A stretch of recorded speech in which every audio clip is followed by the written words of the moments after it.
All right, I probably should have bought a glass measuring thing for the gasoline. It's kind of turned hazy.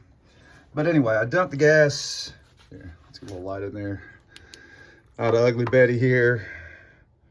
Nobody home. I'm mixing up a quarter of a batch.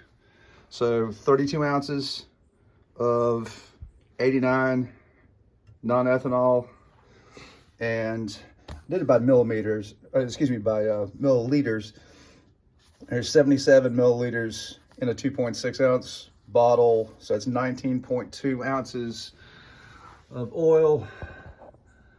I'm right there at the 20 mark.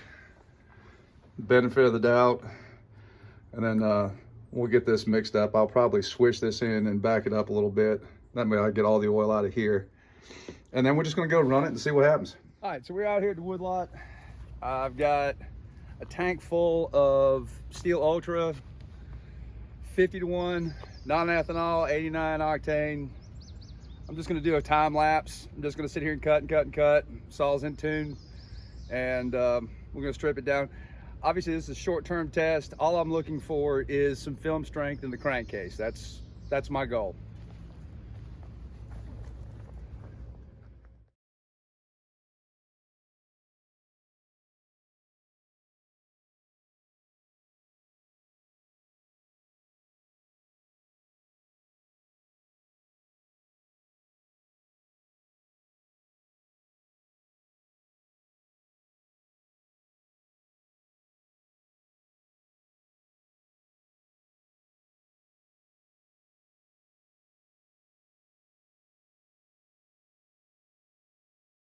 Well, that wasn't very much fun. I hit something, I think in this log right here, just a half a dozen cuts into this tank of gas.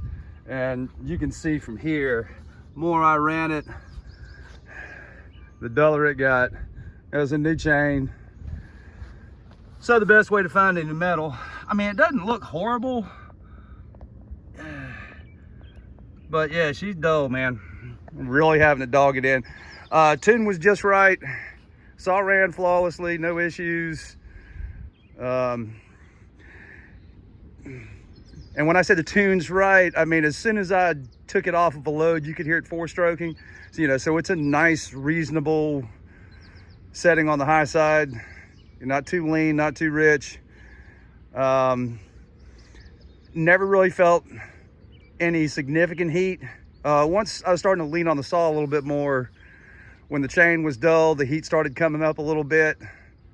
But other than that, I think there's maybe an eighth of a tank or less in there. I just finally gave up. I wasn't getting anywhere with that chain. And let's take it back to the bench and have a look inside. All right, I did a little pre-tear down. Just took the muffler cover off. Took the carburetor out, blocked the fuel line off. Like I said, I didn't run it all the way out of gas. And right there at the end, once I came out of the cut, I let it idle for about 10 seconds and then shut it off. And I'll try and be consistent about that as we go from oil to oil. As I was driving home from the woodlot, it's only like 10 minutes away. So it actually gave this, the cylinder still warm to the touch, but not hot. So this perfect temperature to take apart. I thought about this, and this is, everything on this saw is like from a second year 046 that I've put together, kind of like a little Franken saw. It's got the original unobstructed muffler, large dual port setup from the factory. This carburetor is it's like a HD, crap, my glasses are in the truck. It's a HD 8. So this is early, hard to find. There's a pre-EPA carburetor, larger jet. So with that being said, this is probably going to be richer. And I know what you're thinking, like, don't start back talking. I haven't taken a peek inside. I didn't even look at the piston. I pulled the muffler cover on, set the phone up, and away we go. So let me crack a few things loose, and we'll talk about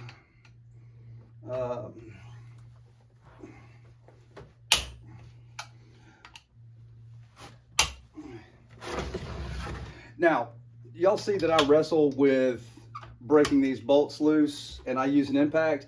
This impact will only deliver a modest amount of torque. When I put the muffler bolts on, I do the cylinder head bolts, specifically those ones I don't want to come loose.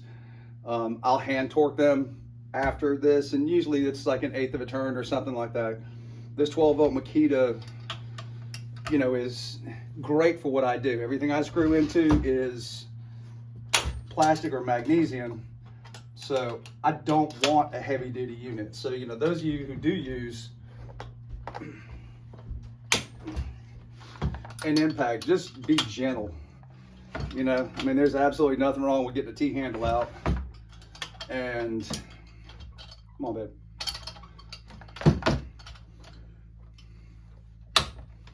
That one wasn't too bad.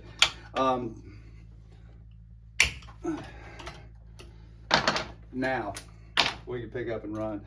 I bought a package of base gaskets. You know, let's take a look at the piston before I do this. And like I said, I'm pretty sure at 50 to 1, we're gonna see some upper cylinder lubrication. I have no doubt in that whatsoever. So I can already see that this is, piston's down a little bit. Let's bring it up.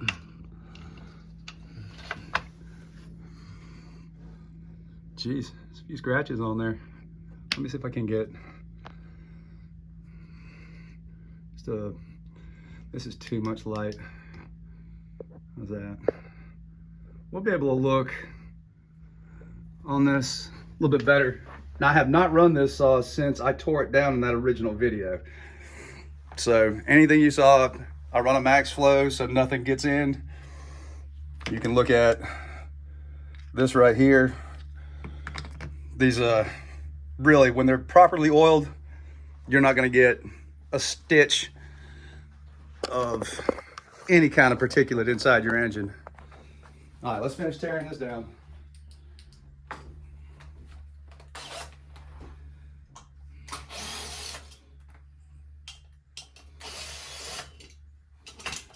You can go to your local Stihl dealer and get this T27.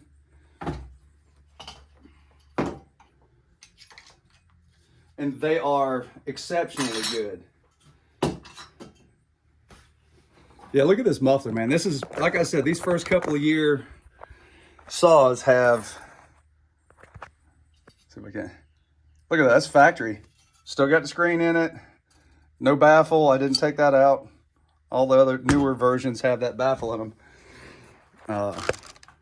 It also has a different ignition coil in it from those first 2 years.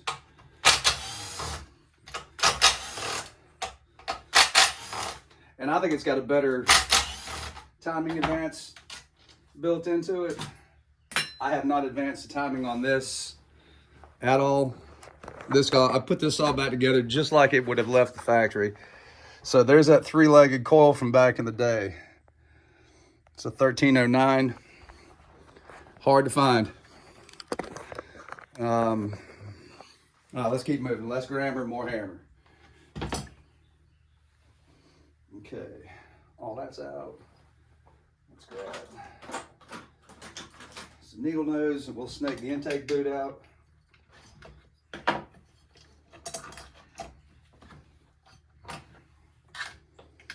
So what I was saying, with this being like a pre-EPA setup, it's going to really hammer down the fuel. And that was my takeaway, going, you know,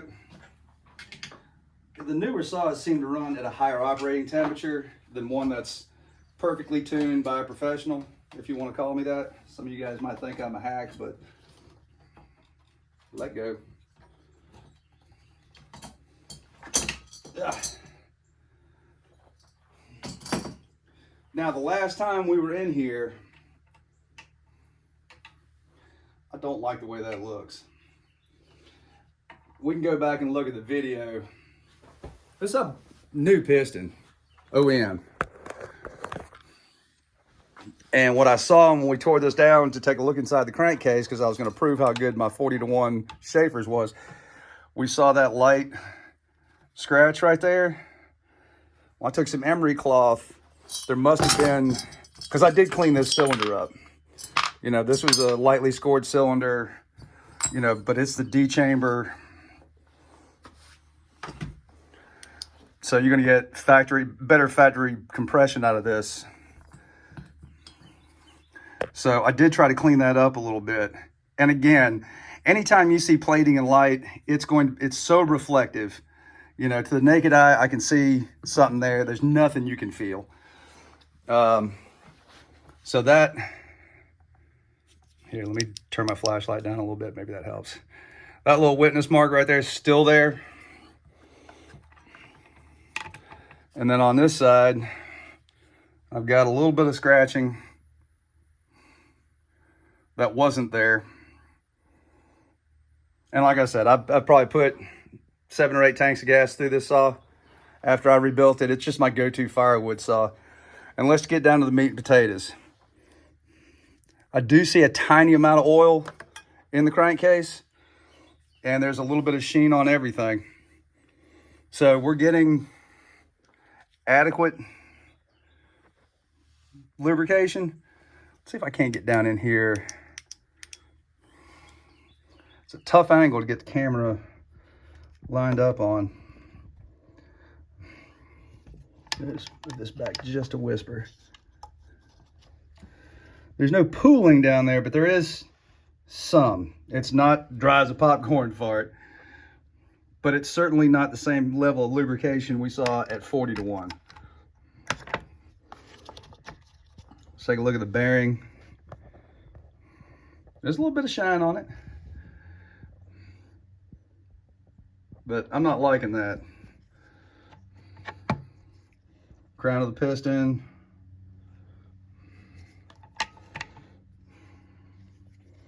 That was not there before. All right, so there we have it. Some bottom end. You know, hell, at least it's not dry. But again, this is manually tuned carburetor we're looking at. And here, let me put you back up.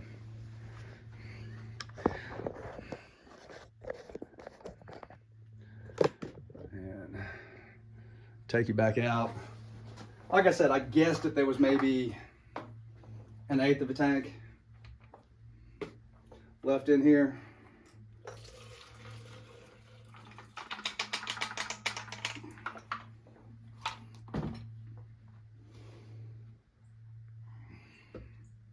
So yeah, I don't know. Tell me what you think. I don't think it's that bad. I don't think it's that great. And again, the smell of this stuff is eh.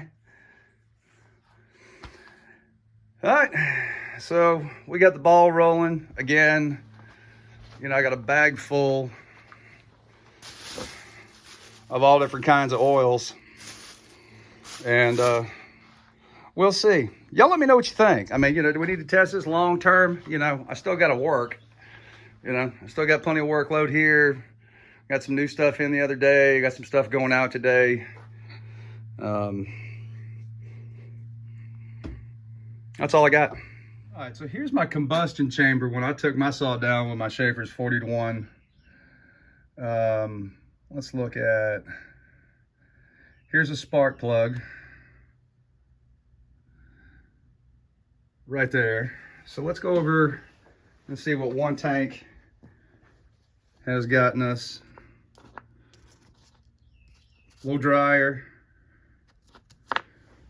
combustion chamber, blow dryer. You can see how that's kind of chalky dry. And then let's see if we can't fast forward through this just a little bit. This way you don't have to watch the whole video. I mean, you want to go back and watch it, that's great. Let's move a little farther forward and see if we can take a look at the exhaust side of the last time I ran it. I mean, you know, with my small engine mechanic. Yeah, I saved you a little bit. trying to get just the right frame that was clear enough on there to see. Look at that. There's a lip of oil right there. I mean, there's barely any scratches on the intake side. And we can't snake through here. Here's what I got now. Now look, I ain't no veterinarian, but I know a horse's ass when I smell one. Absolutely nothing changed. And we had some more friction. Well, when I say absolutely nothing changed with the saw, the tune, or anything. You can take that for what it's worth. One more thing. Look, this is really, I'm beside myself right now. I grabbed a cotton ball just to see if I could like rub it on here to see if there's any scratches or anything like that. Typically, it will leave behind, you know, a little bit of something.